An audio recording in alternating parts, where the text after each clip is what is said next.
Hello and welcome to another episode of Klaus's Random Thoughts, a series of videos where I talk about new games that I played recently on stream and give you my thoughts on them. Today's game we're going to be talking about is Mortal Shell. Mortal Shell is an indie game made by a very small studio, about 15 people, so I've been told. I haven't exactly done the research on that, so take that by a grain of salt. Yep, that's the same. It's heavily inspired by Dark Souls, so expect a lot of similarities to that franchise. First off, we'll start with the story. The story, very much like Dark Souls, is very vague, and any type of lore that you want to find is through items, or in this case, items and leveling up your shell with new skills, which gives you a bit of a passage of, I guess, a memory that happened with that shell, which we'll get a little bit into in the gameplay portion of this video. Even though it has all that, I feel like there's a bit more direction in Dark Souls because I found it very confusing on anything I was doing. Why am I doing the things that I'm doing? Why is my character here in the first place? I found these things to be fairly confusing. However, this could be just me personally, or I didn't exactly search out for the lore, so this can completely just be on my end for not doing such a thing. Next to graphics, this is a very gorgeous game. It really is. It is a stunningly beautiful game. And it reminds me of a lot of paintings I've seen growing up that my family have had. As beautiful as the game is, which I'm actually kind of curious if the team made all the assets for this game or they took them anywhere, because for such a small team, they did a phenomenal job. I found this starting area to be a bit confusing to navigate, but again, this could purely just be me, and I just don't remember routes very well, which, this is gonna be a running thing. It's like, it could just be me. I don't know. But anyway, so the gameplay, this is where we're gonna be talking about the most, because there's a lot of similarities to Dark Souls. However, there's a few exceptions that makes it a little bit unique from Dark Souls. Of course, it plays very much like Dark Souls, however, just a slower version of it. You get a health, have a stamina bar, and of course your weapons. If you run out of stamina, you can't swing your weapon, you got the dodge roll, stuff like that, as you know. However, the few exceptions are interesting. One is a thing called Harden, which you turn your body into stone and you're unable to move. However, you're immune to attacks for at least one hit. I don't know the longest that you can be in this state. However, I found that you can be in this state for a very, very long time. I haven't exactly tested out either what happens if you are in said state, but yeah, it's a very interesting mechanic and can be a bit cheesy, as bosses will just combo through it. However, you will not get hurt for at least that one hit, and then you can just roll off and stuff. It makes the game a bit easier, while smaller enemies will just flinch and it gives you an opening to attack them. Be very useful, but I think at times can be a bit cheesy. Another thing is a thing called Resolve, which you can do specific attacks like kicks or riposte. The kick is a kick. You kick an enemy, they get staggered, and it gives you an opening to attack. Riposte are performed after you do a parry. Yes, there is parrying in this game. It's a bit unique, like I said. Parrying is like you use this weird medallion thing, staggers them like a parry, and you're able to get in a free hit. However, you have to use Resolve with this, and it is called Riposte. There is different types of riposte in the game, but I'm not going to explain what they are. But I will explain the first one you get, which is very interesting. It has a very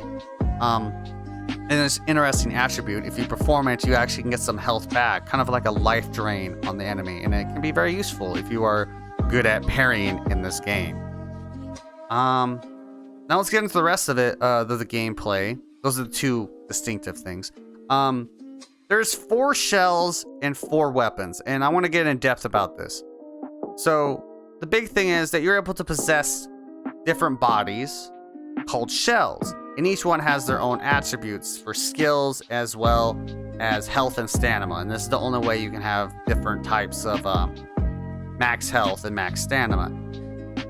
Each has their trade-offs. While others will have more health, you'll have less stamina, while if you have more stamina, you'll have less health. And that's basically how they did shells in this game. And there's only 4 of them.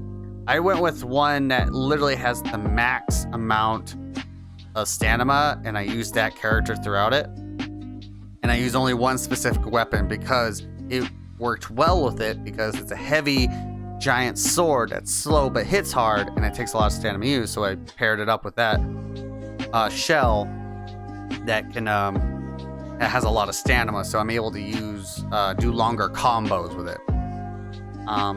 Yeah, so there's like those 4 shells. The other weapons other than the giant sword is like a hammer and chisel, a flaming fiery mace, and a standard long sword. So it's in that nature. You got like your middle of the road and then your extremes. Same with the shells. You got a middle of the road with both health and stamina, and then the extremes have more health or less health on each respective thing. I'm not explaining it well, but I think you get it.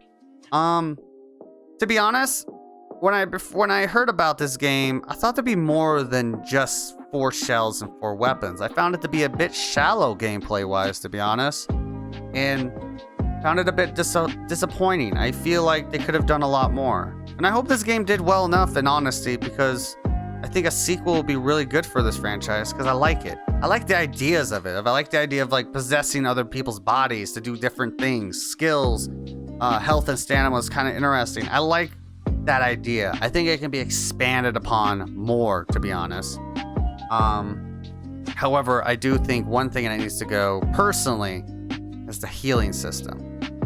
Yes, like I said, with the parry and you perform a riposte on the specific one that I said, you can get health. However, you gotta time your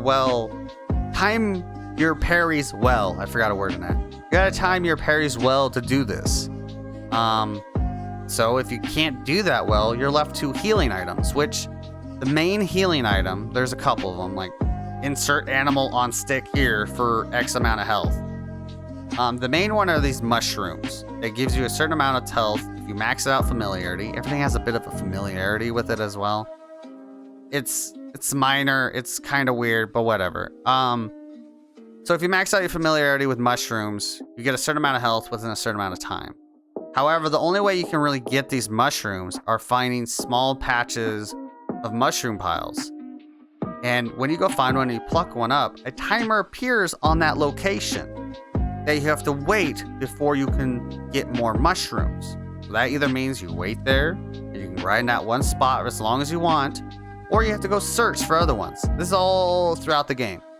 There's different areas, in the levels and areas, they all have their own locations for these. Reason why I didn't like it is because it just felt slow on obtaining these items. I was not very good at this game and got hit a lot. I really did. I got hit a lot, and it was a lot of moments where I just ran out of healing items. It's kind of like Bloodborne in that sense, but you don't get to control the pacing of it like Bloodborne. You literally have to either wait for it or go search for more. I think that's the best way I can explain it. And I don't like it because I was on the final boss, and this is where it really bothered me. I was on the final boss. I was trying to do it. He's a bit of a tough guy. I got hit a lot and I died and I ran out of mushrooms. I literally had to end that, like, going forward to like, okay, let's keep going. We're almost there. I had to stop. I had to leave. I had to figure out where mushroom piles were, get them, go in a weird little circle. I don't know if they took this from it kind of reminds me of Monster Hunter. Someone made that comparison of that, but it's such a long time. And if you don't know the locations for these mushroom piles, it just drags out this grinding process tremendously. And I'm just not a big fan of that. In all honesty, that's the biggest thing. It just cuts you out of the immersion of any of it, in all honesty. I've been talking enough. Let's give me my final overview of the game. I think it's fine. I didn't get bothered by the slow nature of it, of how slow it is to attack and everything. I know that's been a bit of like, it's a bit slow. People like fast-paced games, I get it, but I don't mind slow. I very much like it. Just my biggest thing with it is the shallowness of the shells and the weapons that could be easily expanded upon in the sequel.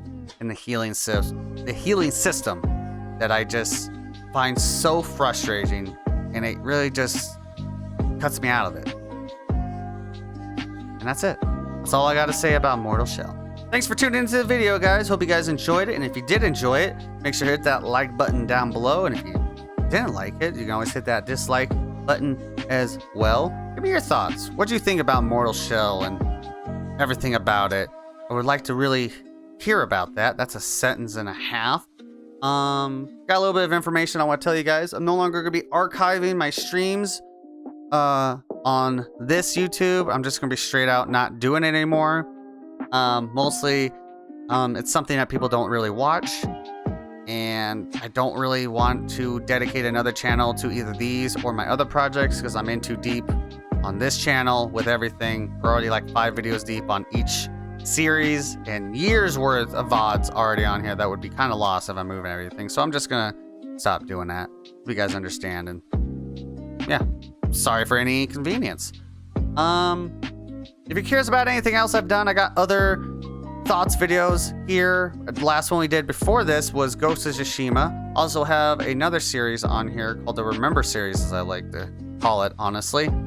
It's compilation videos of clips of certain games I have played on my stream, which you should definitely follow if you want to. Twitch.tv Klaus McHamster. You can catch me live and talk to me about Mortal Shell or any games in general, really, and just have a good time and hang out.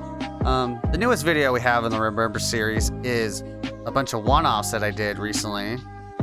I say recently, but more like just in general on the channel, and I thought I'd put a video together just for them because they really had nowhere else to belong.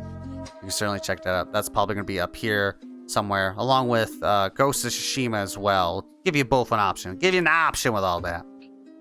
Yeah, I think that's going to be it, guys. Hopefully I'll see you on my stream or in the next Klaus's Random Thoughts video. Thanks for tuning in. Have a lovely day.